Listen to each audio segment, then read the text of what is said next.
be discussing about a little bit of marketing, some methodologies there, and a little bit of communications. And at the end of the presentation, we will be discussing a little bit, very, very basic about the financials.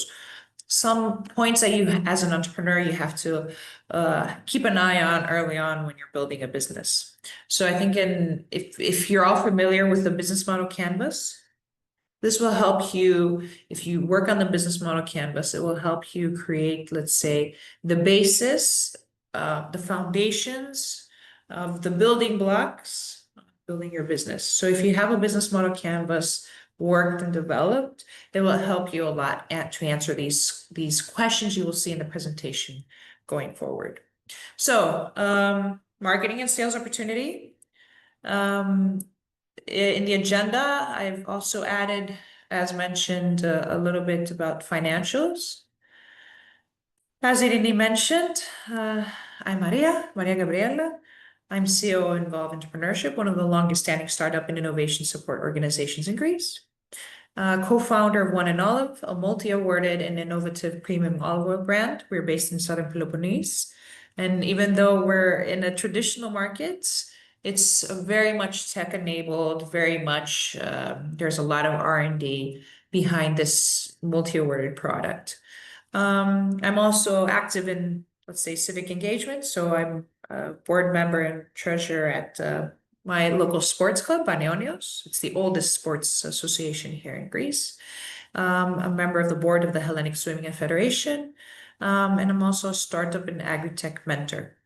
So I bring my insights from diverse industries, from diverse group of people and stakeholders. And I believe this brings a nice mix of new ideas, methodologies, what works in the different, let's say, ecosystems. And this is something that I advise you to do as well, to see these different group of people, especially if you're interested in doing business in a specific market, get to know that market very well, either doing volunteer work, either working for other businesses that are already addressing this market. So you get a good understanding what's going on in the industry you're interested in venturing into. So today I'm going to start with a marketing mix. Let's say it's the foundation of drafting your marketing strategy. And if you work on the marketing mix of your business, it will be easier for you to develop and further work on your marketing strategy and be consistent on your messaging, on highlighting the strong points of your business, the competitive advantage, and design your strategy around the objectives of your business. The marketing mix is also known as 4Ps because what you want to see through this methodology is to find the 4Ps, the heart of your business, to build your marketing actions and tactics. And the 4Ps are product, price, place, and promotion. And as mentioned, it's going to help you find your target market, what makes you stand out from your competition, and what is the path to achieve your objectives. So each P has its respective either questions or, let's say, categories you can start working on for your ventures. So starting from product, of course, if either it's a product or a service, you have to explain here, what is a product? What is a service? What is the value that you create as a business? If you do not create a value, you do not probably have a business to operate. It's probably something, a hobby, a nice hobby. But if you do not create a value in the market that is tangible and in the end, you can quantify it, then probably you do not have a business opportunity. So you have to showcase the product, the value that you create, the advantages you have compared to your competition or whatever is already offered in the market as a solution to the problem that you want to address, the basic characteristics, the features of your product, and of course your branding. Here you can also include any messaging which will help you, if you clearly define the product and the value that you create, it will help you create the messaging around your brand. Now, pricing, the price is a strong part of the core values of a business. On one hand, the price will help us create revenues, and if the price is set at a way that it helps us create profit, and we'll discuss more about that later on. It also, that profit, if it's smaller, the margin, let's say smaller or larger, it is also part of your strategy as a business. Either you're in luxury fashion, for example, or if you're selling very low cost experiences. This is going to kind of define the core of your business as a value that you have, and your branding, and it will define your marketing strategy as well. So it's important when you're working on the pricing strategy of your business, one, to take account into all the costs that goes behind producing that product or service, but also allowing you margin to be able to grow your team, to invest into new solutions, into R&D, into marketing, and place yourself compared to the competition, either to a more higher end, let's say, product, or a more price friendly, cost friendly solution compared to your competition. So your price and your price category and strategy, if you're going to provide any discounts. So imagine if you had a pricing that is almost close to your costs of producing this product, you will not have enough room to provide any discounts or, let's say, perks to your clients compared to your pricing, right? Because it will not allow you any profit.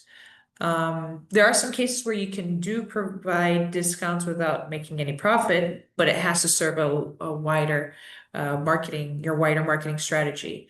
Probably it's, their way to join the experience, your world. If let's say I get an iPhone for 300 euros compared to 1,500 euros, I don't know what the price is now. I might be tied into that ecosystem, that closed ecosystem to iPhone. So yes, it was probably there was they did not make money from that sale to me, but they created an engaged customer that, because I like that closed environment, I'm going to buy the Apple Watch. I will probably get the tablet, or maybe the future iPhones that will be launched. So there is a strategy behind the pricing of a product, and it has to serve your objectives. Place, where are you going to distribute the product? Are you going to go through online services, digital marketing services, the NFT market, blockchain market? Will you distribute through wholesalers and physical stores, through your own store? This is something that you have to also consider and think about those different places. Uh, uh, Distribute your product and services. Location is also part of that strategy. It's different if let's say you're a high-end luxury brand.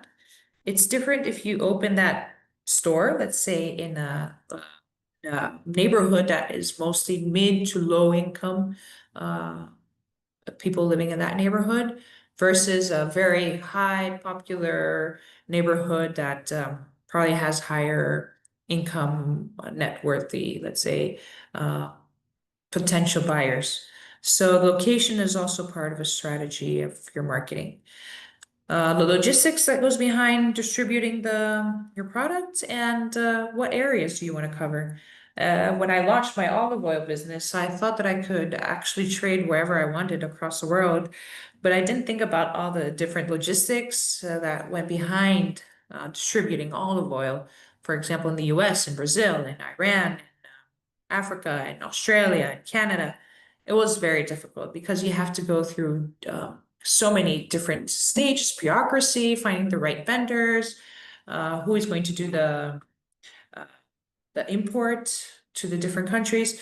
Those come with a lot of costs that you sometimes do not calculate from the beginning. I didn't, so this is why you might read these cases and see a lot of case studies, but once you're in the field and making those costs and failing and doing those big mistakes at the beginning, this is the only way you can really understand. Or if you work for a company that does those kind of mistakes, or have a strategy in place already. It doesn't always have to be, you don't always have to learn from other people's mistakes, but also their best practices as well.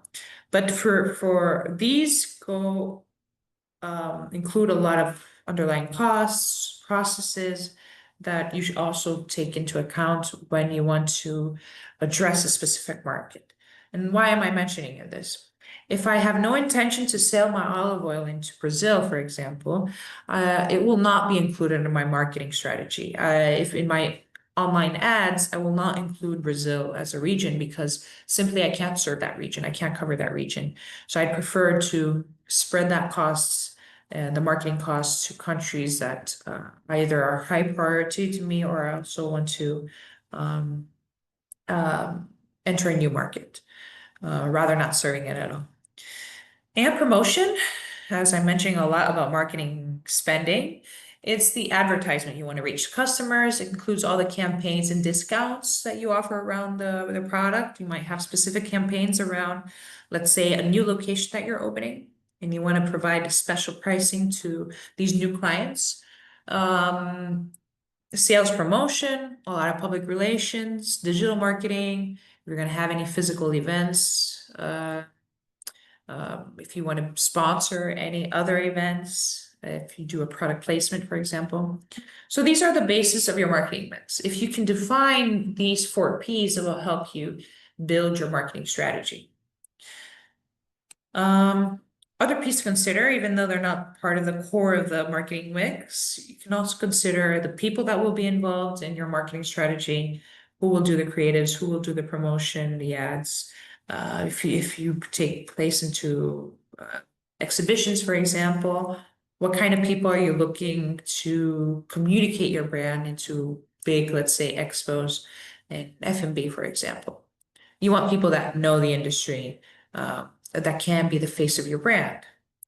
The processes, as I mentioned, in order from factory to client to customer, what are the processes behind developing your product, distributing your product? It could be part of your story in your marketing. For example, at One and Olive, we had a post of how we developed our very innovative olive mill in Messenia in southern Peloponnese.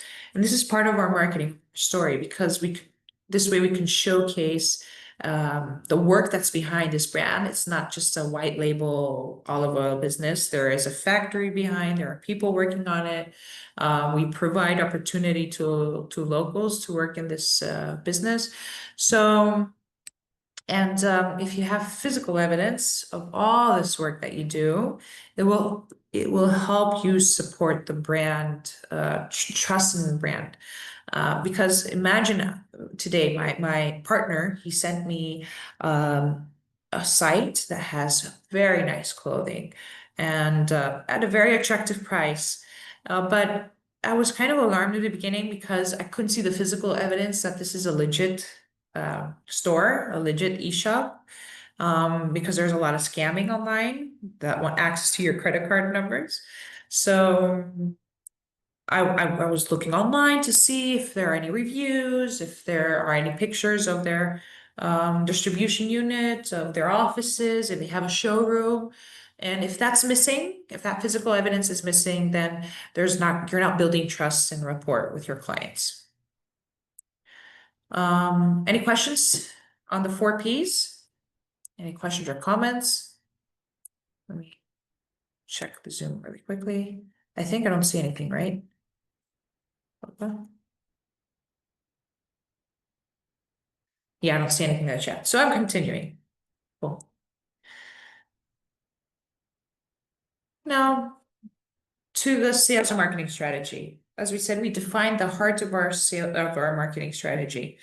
Now we have to look into the market. What's going on in the market? Who are our competitors?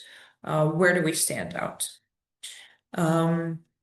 So what we want to do, we want to serve the sales department. If you don't have a separate sales department, it's okay. Especially if you're a startup, usually it's the same person doing everything, but you have to understand that the marketing serves only to generate sales and to help the sales team or the person that is trying to seal a deal create the condition to seal that deal. So we want to build the brand awareness. We want to generate leads, potential new clients, so we can do our sales outreach. To educate our customers, especially if it's a new product, a new service that they're not familiar of, let's say, the benefits of using it, or they're not familiar of how to use that product or service. For example, my grandmother does not know how to use VR glasses, right? So I have to educate her.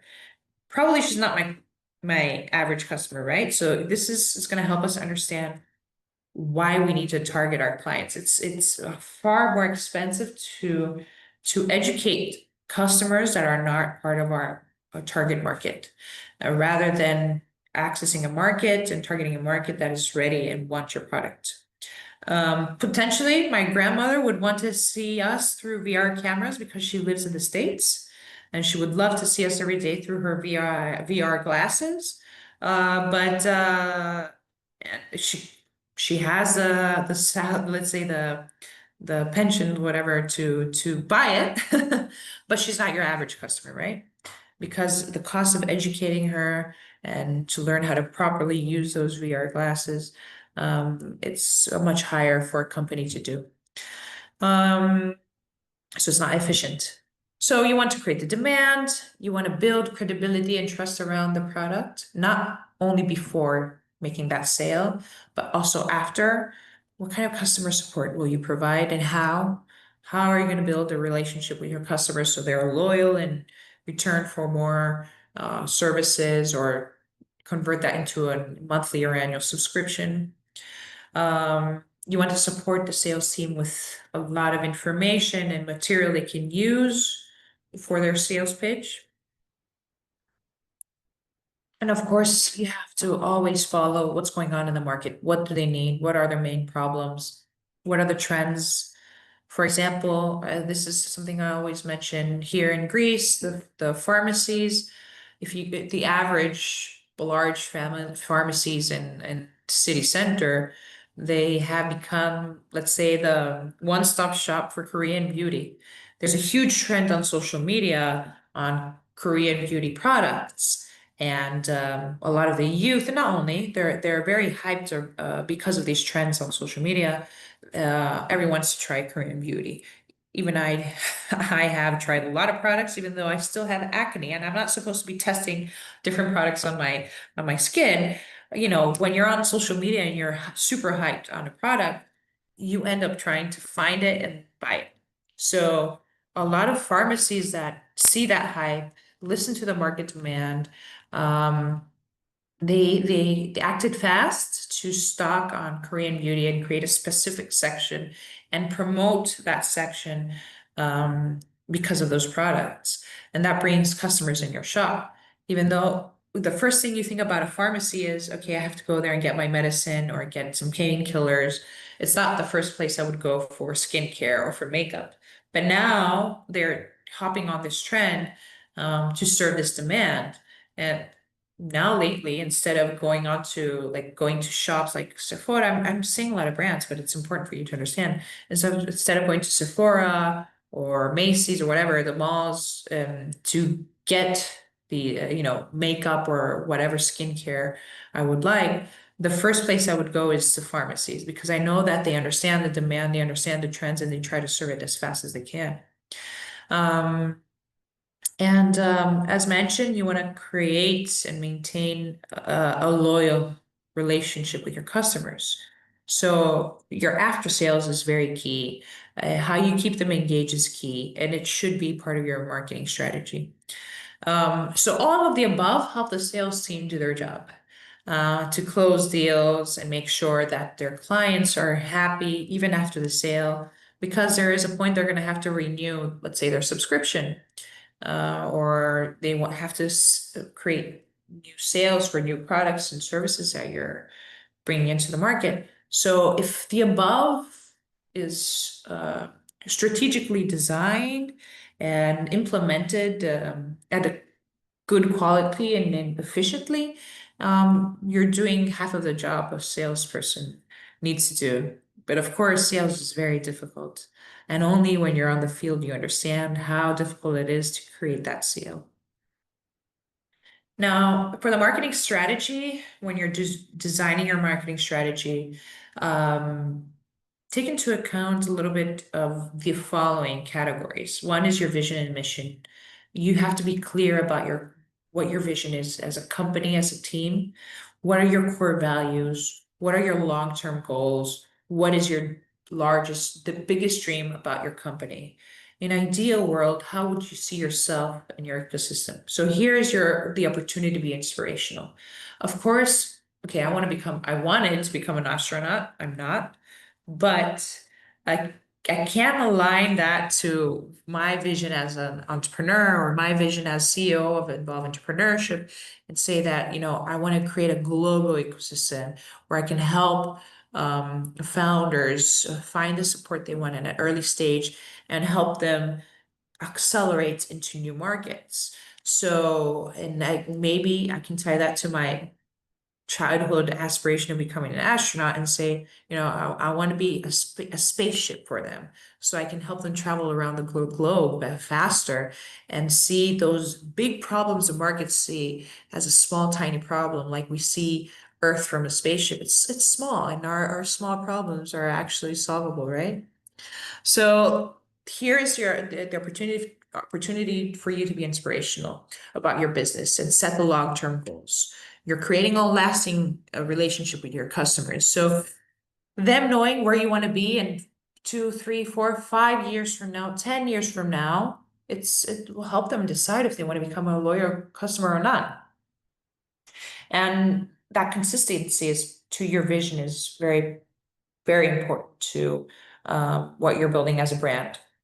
Uh, and your mission now, the difference is here is your why you want to be that visionary company, visionary founder. What are your values, your purpose, and be practical about what you want to do as a business.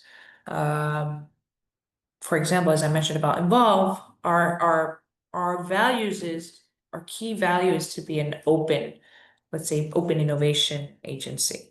So we want founders to come meet us. We want to create an environment where founders feel safe to share their business ideas. And we want to help them through various innovation service, either it's acceleration programs, incubation programs, or upskilling opportunities to help them build their ventures. So this is a lot more practical compared to that the spaceship, let's say, uh, sentence that I used in the vision. Here we're practical. We have a specific objective. The goal for both the mission and the vision statement is to be very clear, use simple words, and something that's memorable. Going on to SWOT analysis, you have to do this as a business in general, not only for your marketing strategy, but for your business as well. So you can see where you stand compared to the competition, to the market, and where you stand as a organization yourself. So I'll go a little bit further into the SWOT analysis in my next slide. Competition analysis, you want to see who are your key competitors, what they do right, at the solution that you're offering to the problem. That problem, if they're underserving something, if there's a gap for you to cover that solution at a more efficient way, for example, a more user-friendly way, that's for you to define. What makes you stand out and how do you capture the market share? And we'll go into that a little bit later. And the market analysis is, do the hard work, do your research. When you're scrolling on TikTok, make sure you scroll a lot about the industry you want to address, not only fashion, let's say. To look into what's going on in the Web3 environment, for example. For me in the olive oil industry, I like a lot to look into what's going on with wine that has similar, let's say, traits to the olive oil industry. So I look a lot at what wineries do, what alcoholic brands do as well, how they engage with their customers, other olive oil brands. So I take a lot of inspiration online from that. And also from my other end, as a CEO of an, I also look into the stories of founders. and then how these stories are communicated through TikTok, for example. So I follow this great guy. He's a youngster. I think he just finished university, and he started with finding a high value entrepreneurs on the road and on the sidewalk and interviewing them in a few seconds just to see how they became a millionaire, billionaire. How was that journey for them paved? And it has a lot of learning about being a founder, what it takes to be a founder, what it takes to be successful. And that brings a lot of insights for me on the market trends and how I should communicate to my audience as well. Now, regarding the SWOT analysis, the first two boxes, strengths and weaknesses, provide you the information about the the good and the bad points, let's say, or weaknesses about your organization. This is internal.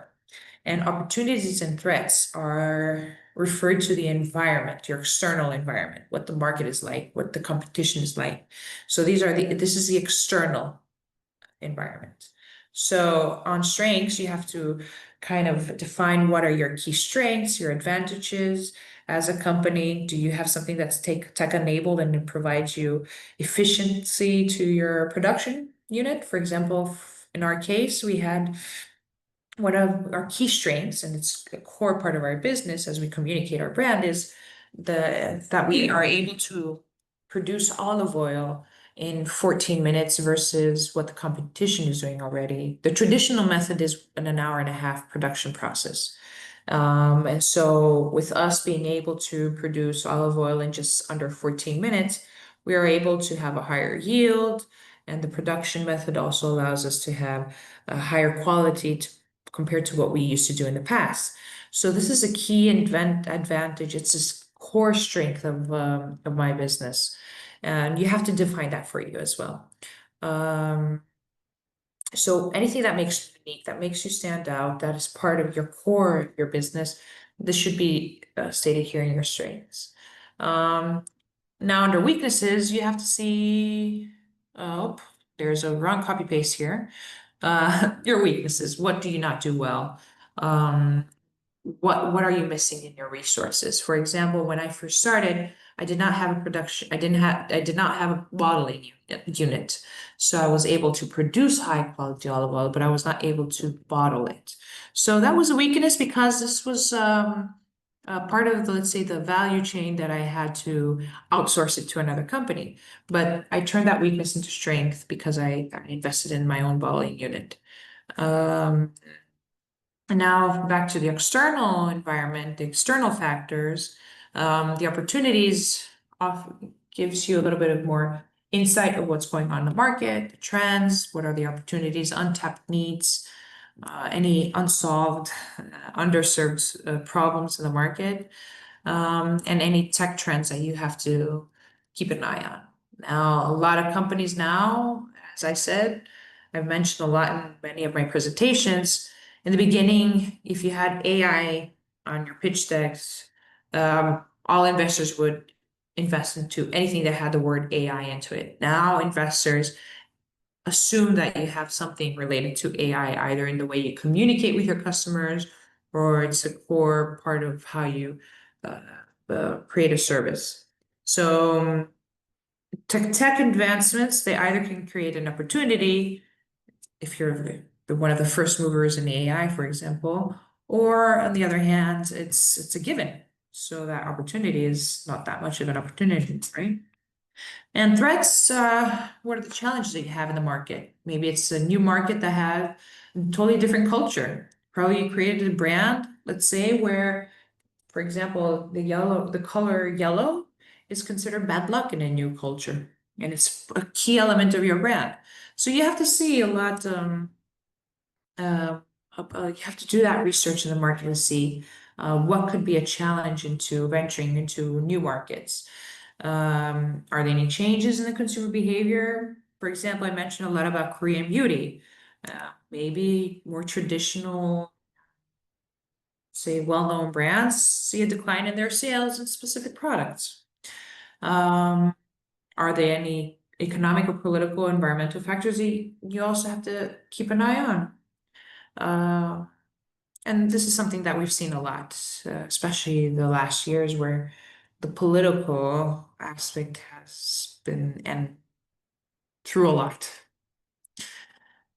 Now, competition. There are two ways we usually suggest to map your competition and communicate it with, let's say, your potential partners, people that you're working with, or investors.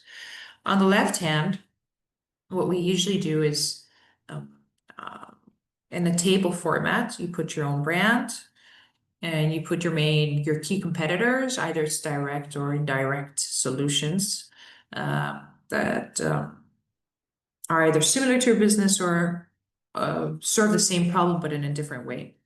And listed the offerings and the offerings that make a sense and makes a difference to your customers, right? Don't list the offerings and the characteristics of what you're good at only because you're good at it. You have to see what's important for your customers. So make that list and check where you're doing great and where your competition is also doing good or not good. The goal here is to show that you have a competitive advantage, that there is at some characteristic or a few of characteristics where you stand out compared to your competitors. And here on the right, this helps us visualize your placement amongst competition. Usually this axis is on quality and the other axis is on price, higher and lower price, higher and lower quality. But it's up to you to decide, again, what's important for your decision making, for the decision making of your customer. Do they decide based on price? Is quality important for them? And this is where you have the opportunity to put in a visually friendly way, place yourself amongst competition.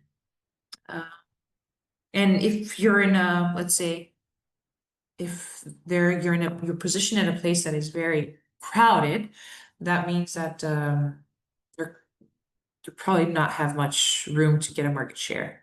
One moment so I can see. Yes, I need a charger. Give me 1 second. I'll be right back. Sorry.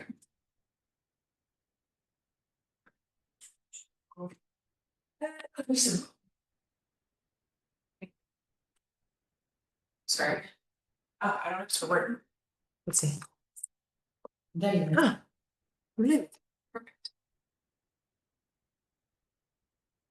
Now, competitive advantage. You have to stand out from your competition, especially if it's your direct competition. So each competitive advantage is a separate marketing activity for you. Each advantage should be connected to specific objectives and try to connect that advantage, those objectives to a market segment. The market segment could be based on interest, could be based on where they are based around the world, to their income, to their age. It's up to you. And see if that advantage is part of your core business. If it's not, then probably it's not a very strong competitive advantage because, as we said, your competitive advantage should matter, should make sense to your customer.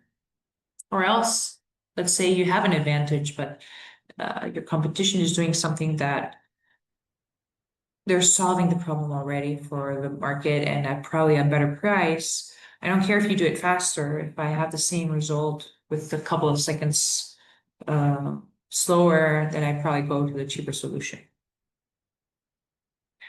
Persona, it will help you kind of identify your ideal customer, that number one customer you have in mind of using your product. So in my case, with the olive oil brand, I had a chef, does fine dining, that values high quality first material when they're cooking, when they're creating a menu, where it matters what kind of wine they bring to the table, if they do wine pairing, if they do olive oil pairing.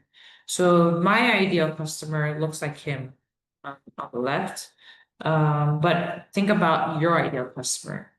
Think about a name, right? It's your chance to, if you know someone already in the market that's your ideal customer, do that mapping here under these categories. If not, use your imagination and think about the ideal customer. Like we always think about our ideal partner, but sometimes even though we think about an ideal partner, we do the same mistakes again and again.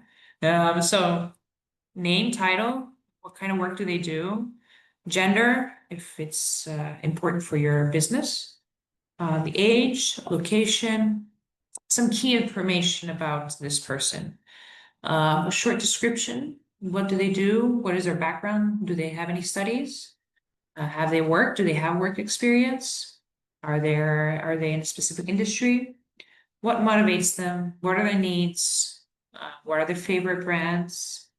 For example, if I know that they have a favorite brand, I'm probably gonna do a separate marketing strategy where I do a nice, let's say, gift box with their favorite wine with my olive oil, the same gift box, and that will be a different marketing strategy.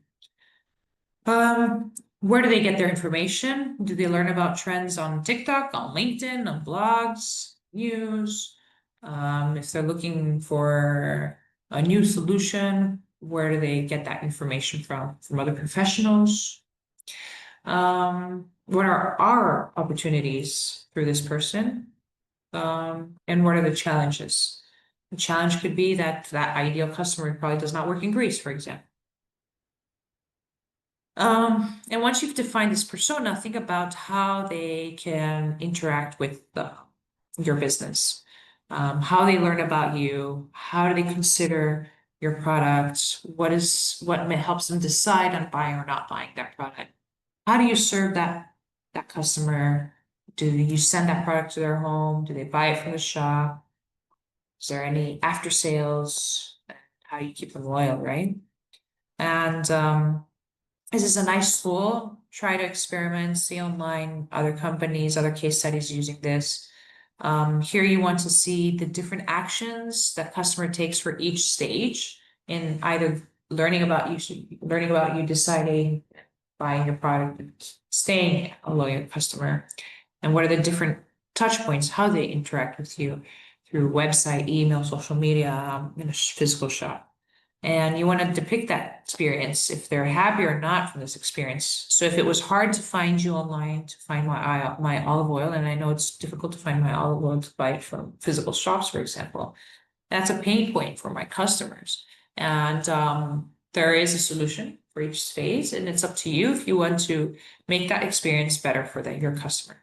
So this will help you because it's an opportunity for each stage to create a different marketing, say, activity and activation for each stage, for each touch point. Now, this is strategy, which will help us kind of clearly see how we can engage our marketing plan. As we said, use your SWOT analysis, define the market opportunity. What are your key priorities and objectives? Where your market is. If you answer these questions, it's going to help you a lot with your business and marketing strategy. What does your market look like? What is the total size? What is the market size you're able to address actually? Because you're in Greece, for example, and I'm able to serve Greece. What is the market size of your next targets, next markets? Who are the key stakeholders you work with, communicate with, you distribute your products? Make sure that you're involving the right players. If you have opinion makers, for example, in the tech industry, try to engage with them so they can promote your business and be your ambassadors in the market. And especially if there need to be new regulations made for your product to take off, you need to do that lobbying, either through talks, through blogs and thought pieces you have to write in various newspapers or online news portals, either working in working groups, policy making. Define a clear path with the milestones to reach your objectives and the timeline you envision to reach those objectives. And it's important early on to to have some KPIs, key performance indicators, those numbers that help you track your progress.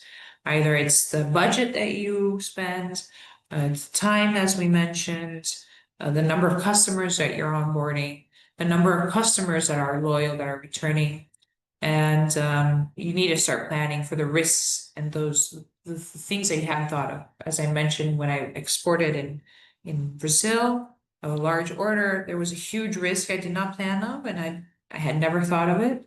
And that risk came back with a lot of cash injection that I had to provide in my business.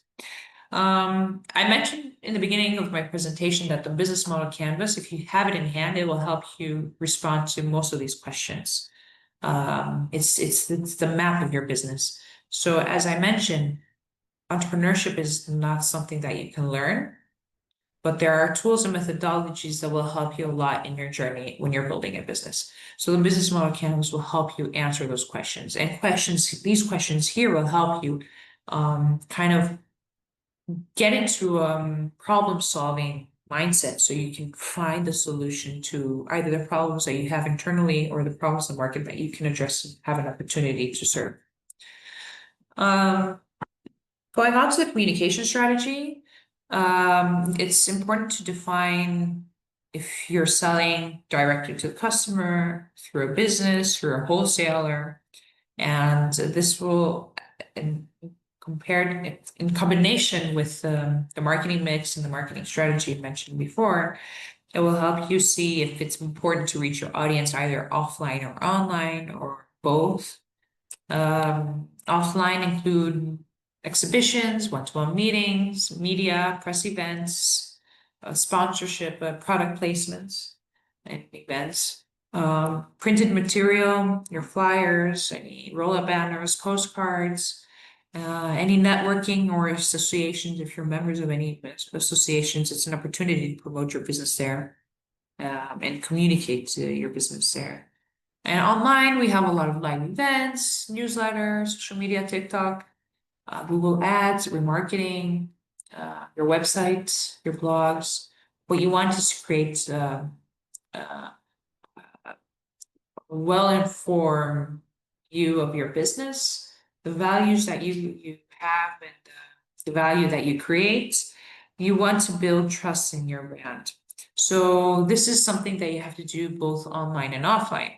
For example, if I am an eco-friendly, sustainable fashion brand, and I show up into a meeting with fast fashion and using a plastic bottle, even though it's not something that is online, but that offline personal branding is going to affect the credibility of my business. I do not walk the talk as a person, and I cannot walk the talk as a brand. So this is why personal branding is also important, because your brand is you. It's your vision. It's your dreams. It's your aspirations in your product, in your business. So again, think about what the ideal customer looks like.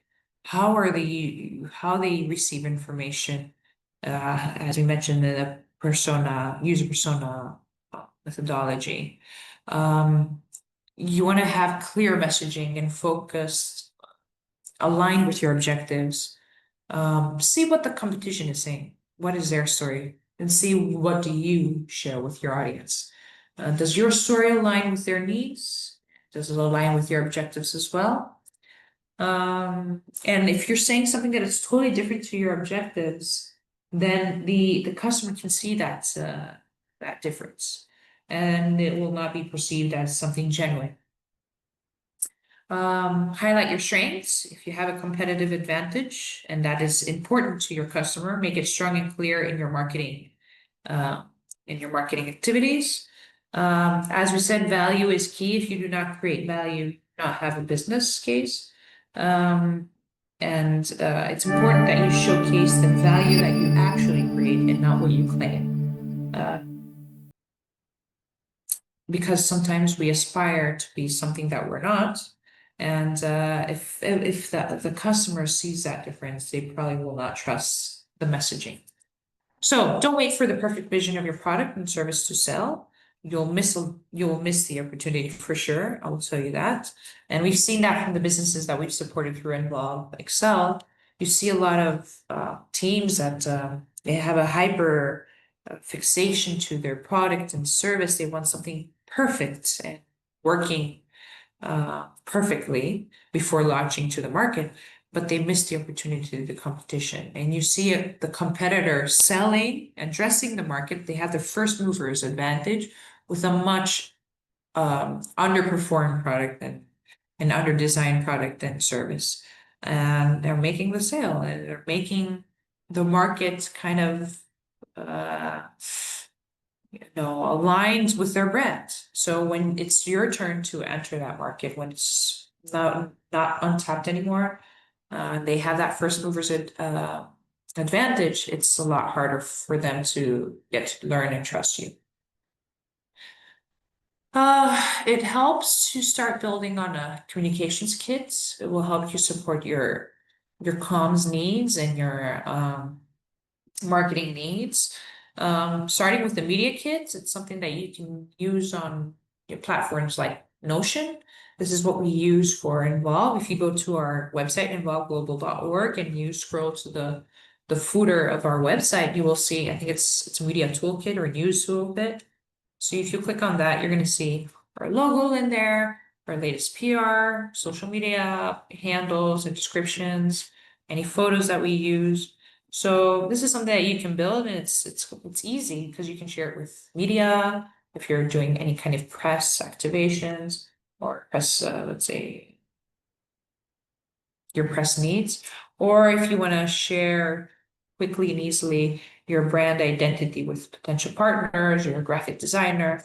So this should include a one paragraph description, a lean description of your company, your mission, and your value proposition. Always include this boilerplate in the end of your press release and any material that you're sending out that do not know your brand or not understand your brand. The logo in various formats, PNG, as well as open formats where designers can kind of work on your logo. And make sure you have the logo in your colored version, the black or white version for different layouts, square or horizontal, transparent background. That's very important. There's nothing more frustrating if your designer has to remove, or if the media has to remove the background in order to create a new design. Social media handles, they need to know where to find you and that they're tagging the right people. We've done this before. We've been tagging a lot of wrong brands out there, and that frustrates even the person that's creating that post. And on the other hand, the person that should not receive the tag, and they have to message the social media marketing, whatever manager, to inform them that, hello, you tagged the wrong Involve, for example. So if you give that information, it's it creates a better experience for those that you're working with. Include product photos from various uses, either it's for a social media post or to use at a banner in say on a website. You can control the content instead of them sourcing something from Google and something that is not related to your brand.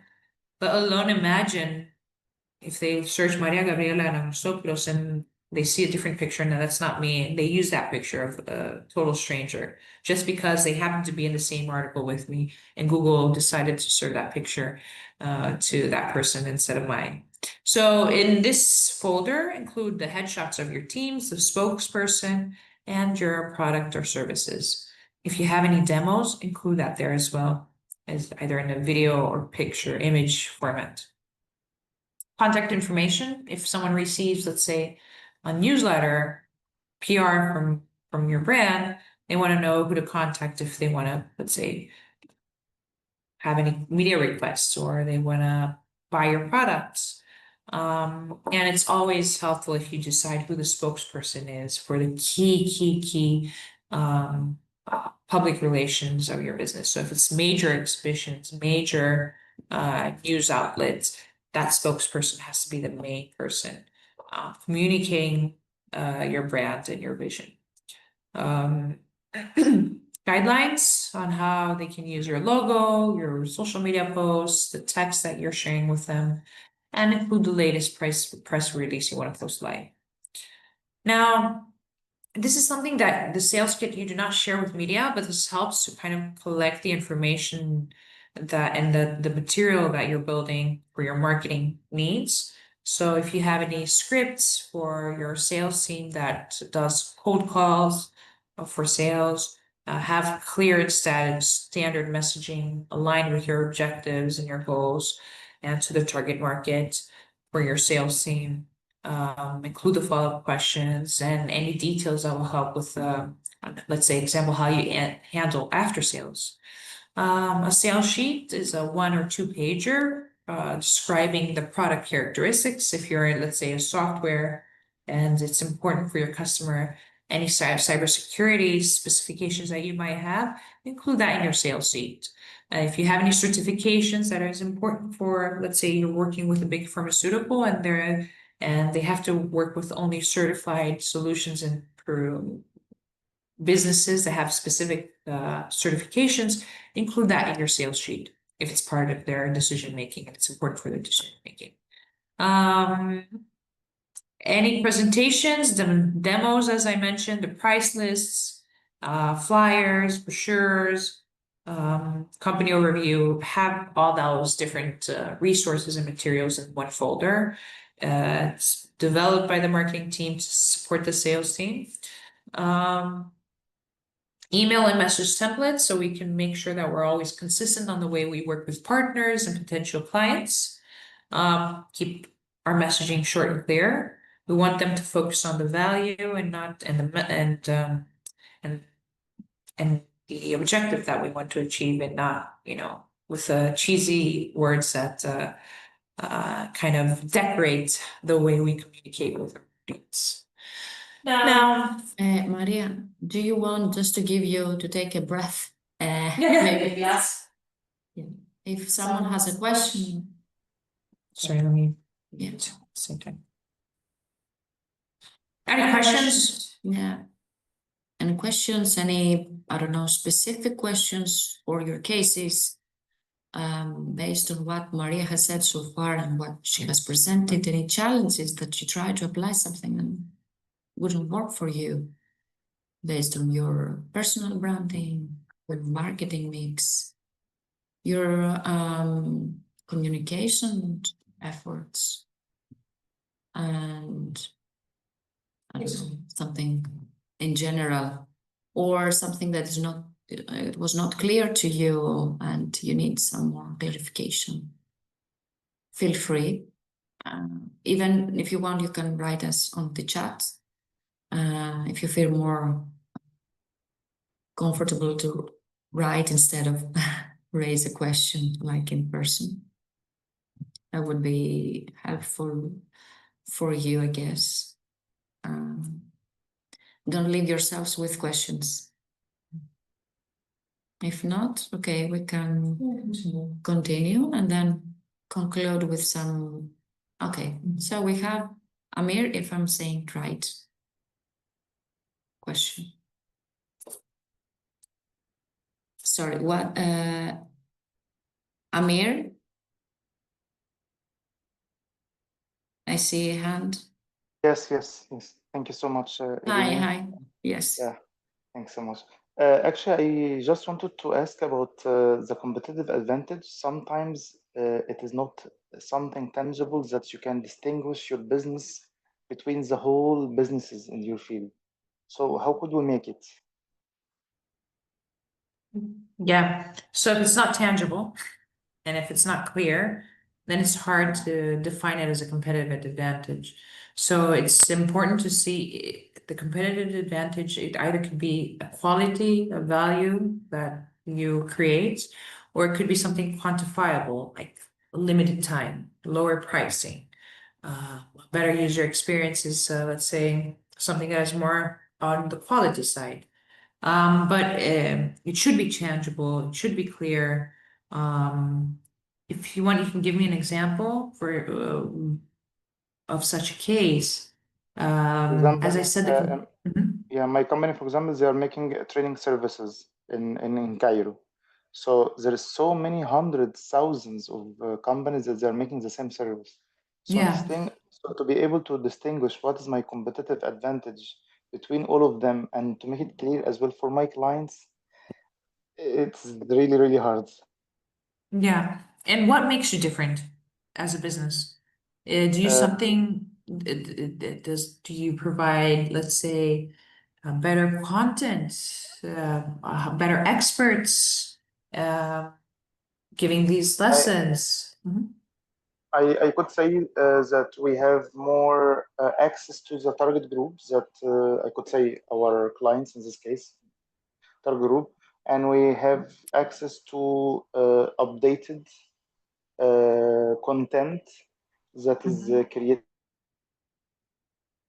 Yeah, but for example, you have better access to the target group. Is that something, a value that you create, for example, to a brand that wants to provide some material courses on your platform? Yeah, So that's one value from one audience. So yeah, that's from the side of those that provide those trainings. So you want to access a better talent pool, for example. So yeah. that's a different messaging, as we said, for the different competitive advantages, you have a different marketing activation activity. So that alone, when you say you have better access to, you have access or a larger access to a better talent pool, this is something you can say that uh, here you can find the talent for your next organization, for example, or what's important for them? Why is it important for them to provide lessons to a better talent pool? Why is it important for a brand? Because right now I could see when we were making some kind of like market analysis in Mm-hmm. Cairo, so we discovered that there is new skills that Mm-hmm. it has demand and there is no too much service provider that they are giving training about, for example, like digital skills, green Mm-hmm. skills, digital transformation skills, and so on. So I could say because we have more access to content that's coming from European Mm-hmm. Union, which is Mm-hmm. updated. So Yeah. we and as well we are making the services more or less cheap, or I could say sometimes even for free, because we are getting funds to make these services for them. Mm-hmm. So this is the only distinguish I could say that's clear that everybody is saying when we are going to have when we are participating in the course of this company, we know they are giving us good quality and they are not demanding money from us. Yeah. So that's a benefit from the person that wants to be upskilled.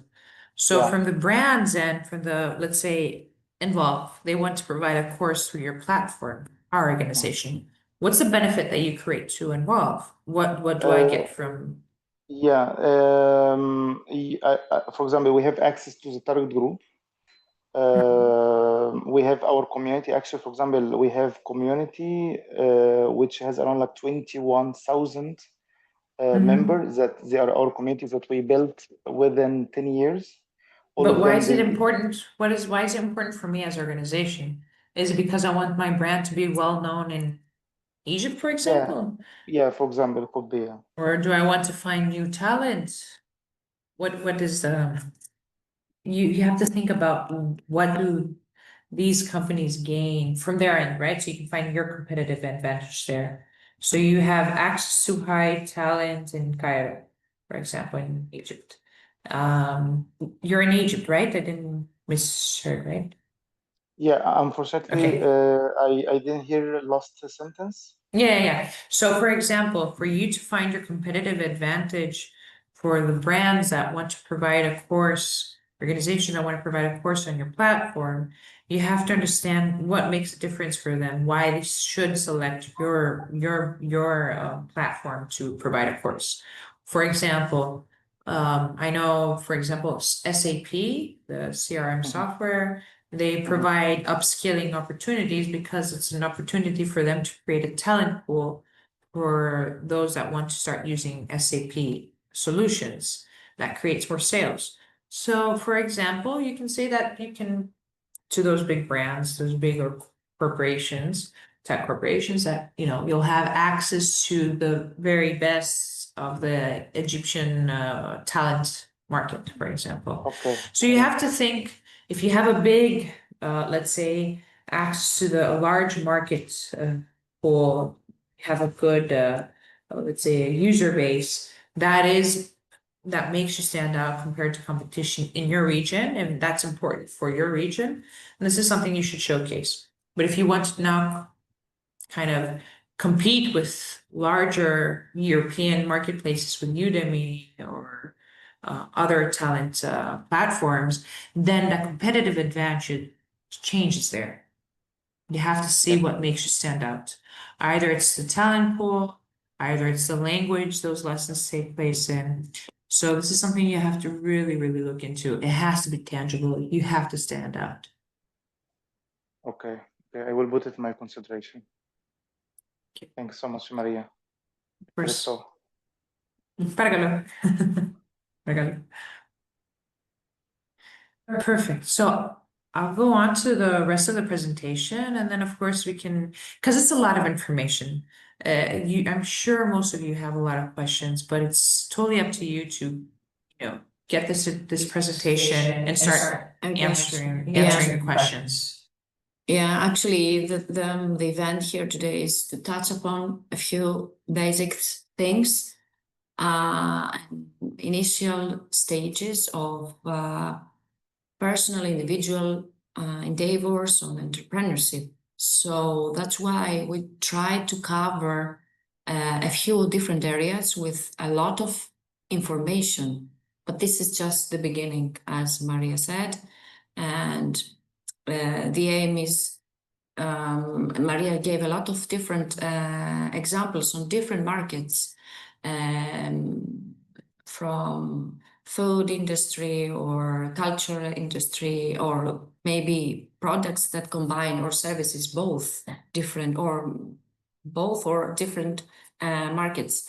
So the aim here is today to make you start thinking, or to to change some of the ways that you're already operating, and also to hear a little bit of what you're doing, and maybe give you food for thought for your next steps. So Maria, I think we can go for, the more financial kind of part. Is it now? Yeah. And then we can just keep them with our conclusions, and maybe some examples. If you are in a cultural business at the moment, please share your insights or your thoughts about what your challenges so far. Thanks. Perfect. So it's going to be the basics of business economics. Very, very basic. What I always say is have a P&L. Just kind of start from the very first day of building your business. Start writing down in an Excel sheet the costs that you make. Either it's for your team, your equipment, whatever is needed to produce your product.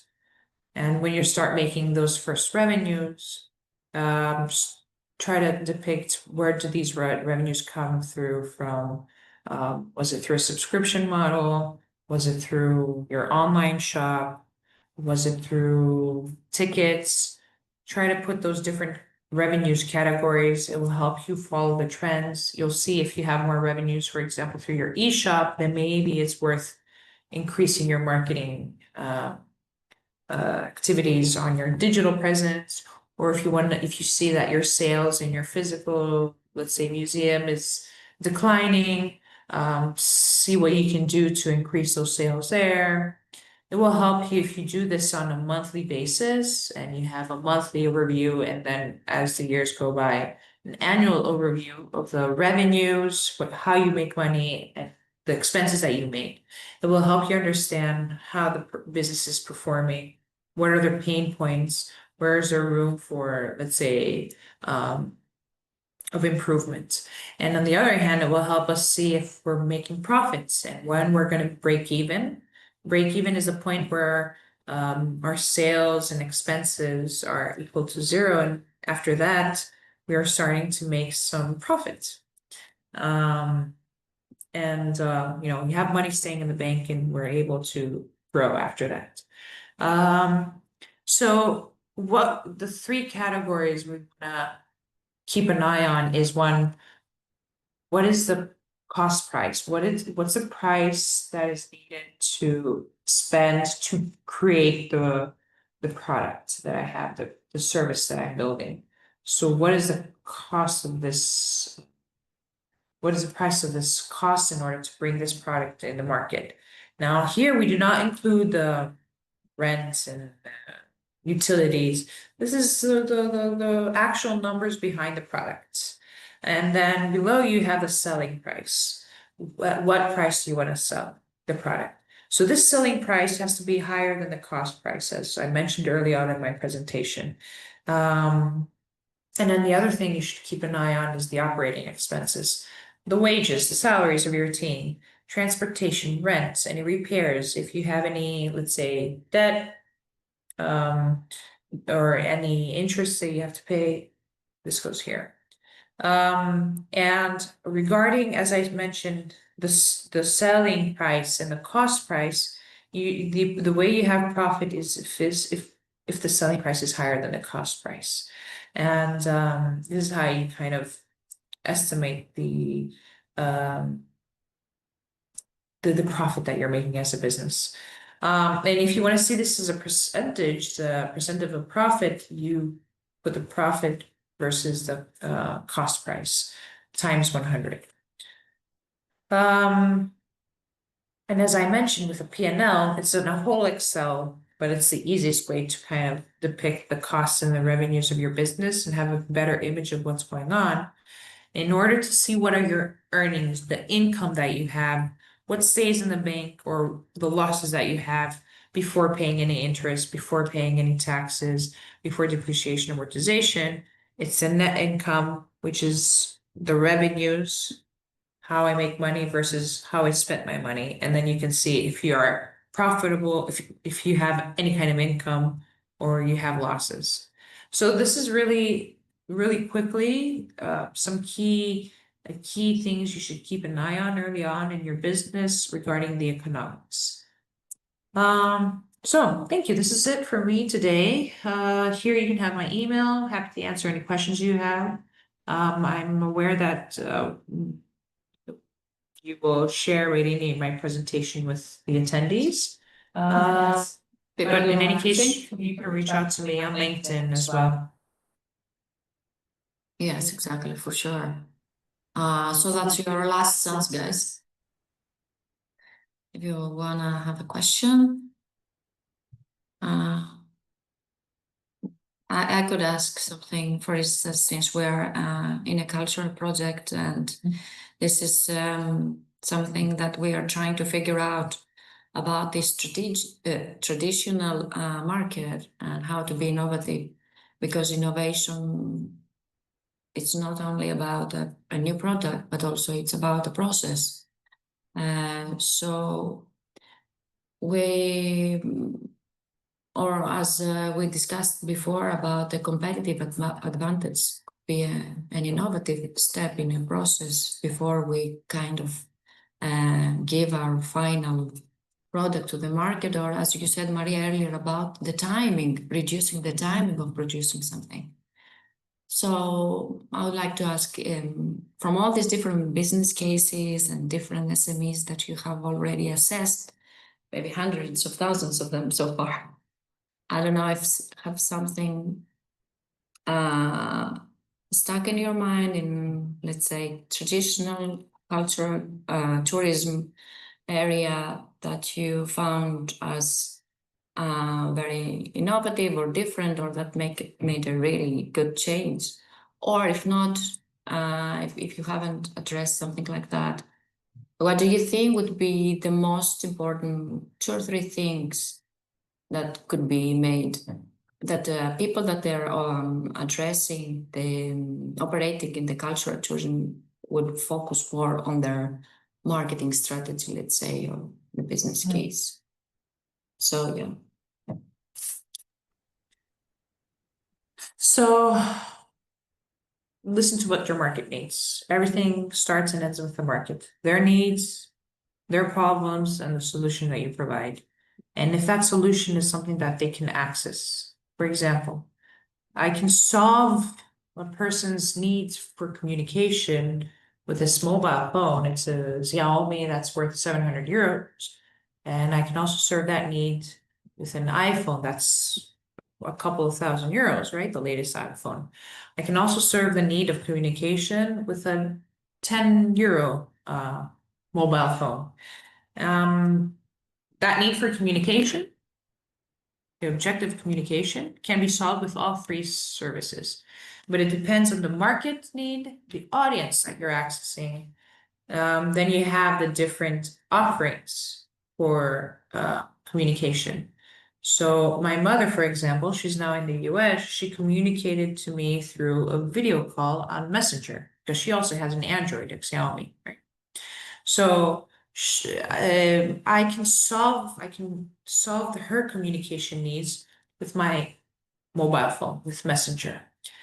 But if I'm talking to my grandmother, she's an iPhone user, and she does not know how to use any other apps. All she knows, she can recognize with her sight problems that she has, she can recognize the FaceTime button. So my communication and her communication need, my grandmother in the US, can only be served with an iPhone. So this is a simple example on how different needs, different target audiences, different behaviors, and let's say culture that they have can be served with different solutions. And this comes, the same methodology, the same thought is with the culture tourism.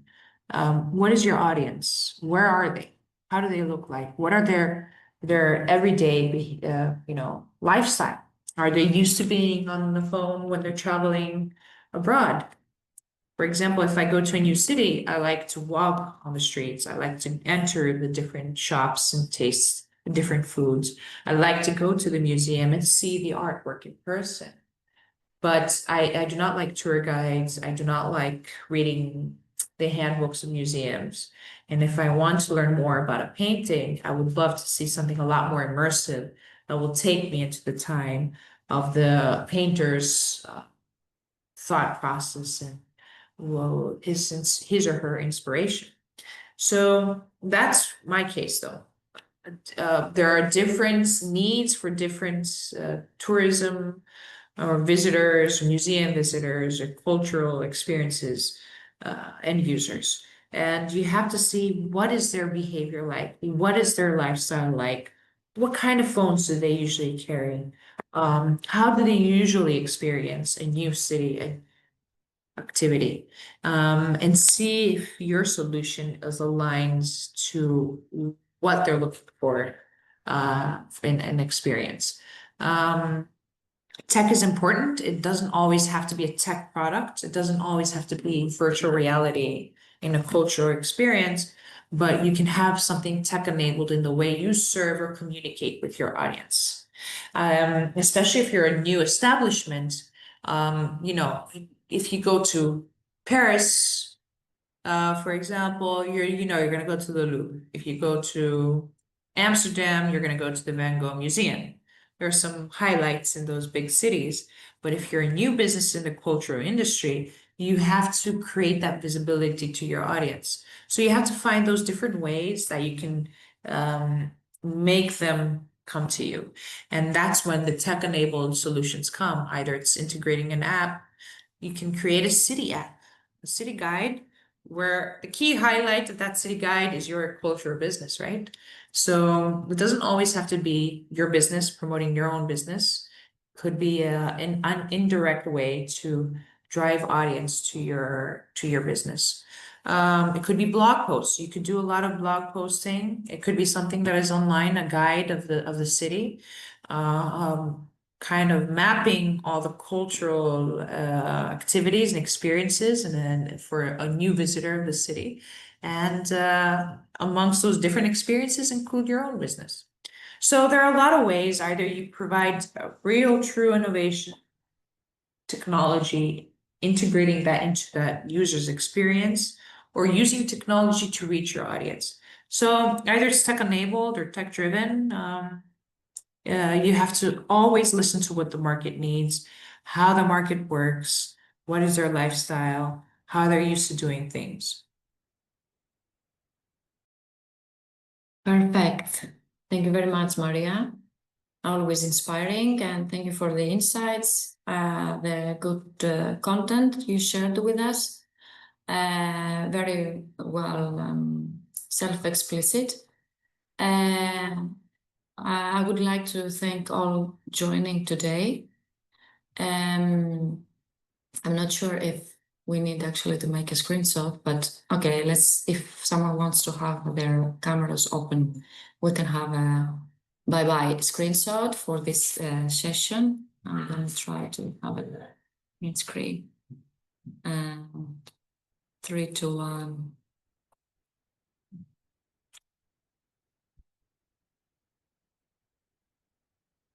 Thank you very much, everyone. And don't forget, I think we have one more event coming up.